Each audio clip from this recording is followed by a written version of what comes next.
Baik, ada fakta yang lain. Saya juga menyampaikan bahwa di halaman bit.ly Kacau Situng itu berkembang terus. Terakhir sudah ditemukan sekitar 9.000 kecurangan.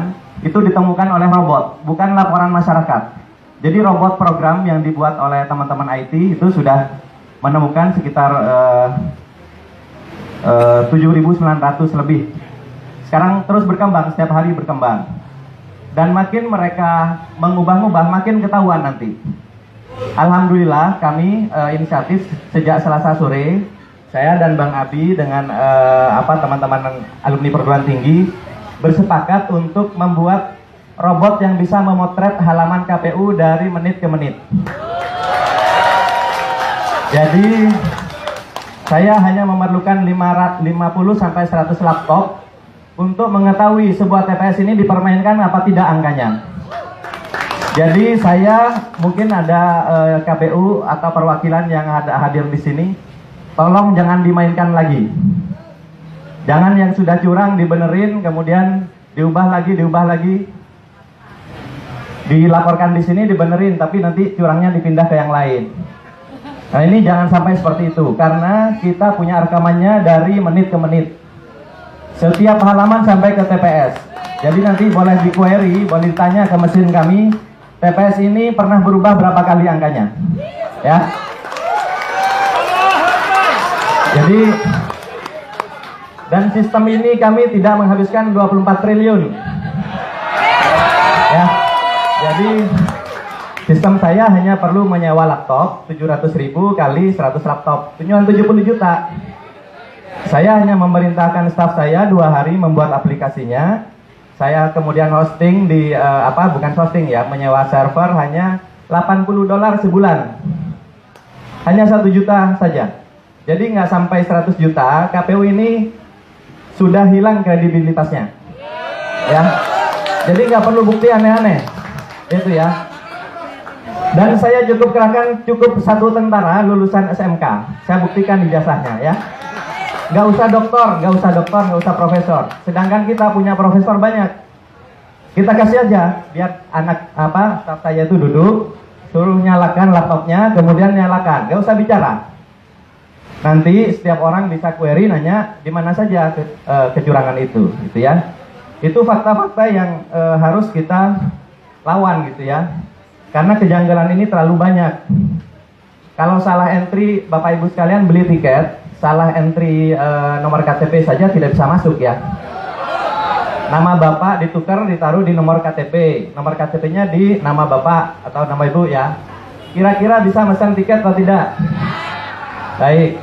Kalau Bapak Ibu transfer uang dari handphone Bapak Ibu sekalian, berapa kali memasukkan PIN? Minimal 2 kali, gitu ya. Ada yang harus membaca token dulu, ada yang terima SMS dulu, ada juga yang hanya password dan konfirmasi PIN ya di awal pada saat membuka. Tapi apakah di sistem KPU itu terjadi? Dengan gejala seperti sekarang terlihat, dipastikan itu tidak ada. Padahal itu adalah standar keamanan yang standar sekali, yang paling rendah. Sedangkan kita bisa melihat komposisi server dan sebagainya yang ada di KPU itu sekarang, itu bagaimana akses door-nya, kemudian ada log orang yang keluar masuk di situ. Username password yang didaftarkan itu apakah passwordnya dikirim lewat handphone atau dikirim lewat printout atau apa, gitu ya. Apakah ketika terima password harus langsung diubah setelah login pertama kali? Nah itu kan harus diperiksa semua. Oleh karena itu kami mengusulkan dengan kejadian yang sangat janggal ini, selain IT audit KPU secara teknologi, tapi kita juga perlu mengaudit orang-orangnya. Ya.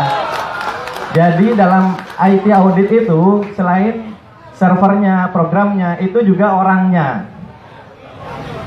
Apakah betul sidik jari mereka didaftarkan misalnya untuk masuk ke ruang server? Dan server itu, mohon maaf, apakah betul ada di situ? Kemudian untuk masuk harus pakai VPN. Saya kok tidak yakin. Itu ya. Kemudian sekarang dari KPUD itu yang menginput data, saluran VPN-nya seperti apa. Kok rasanya nggak pakai VPN, sehingga semua jenis laptop, semua jenis komputer, bahkan mungkin handphone itu bisa mengakses situng KPU. Itu tidak boleh. Pertama, rawan untuk down ya. Yang kedua, rawan dimasuki oleh intruder. Yang ketiga, ya sudah, saya yang paling curiga, yang ketiga adalah social engineering. Jadi password-password itu memang sembarangan dikasih, atau dikasih ke orang-orang tertentu yang mengamati angka-angka yang gampang dimanipulasi.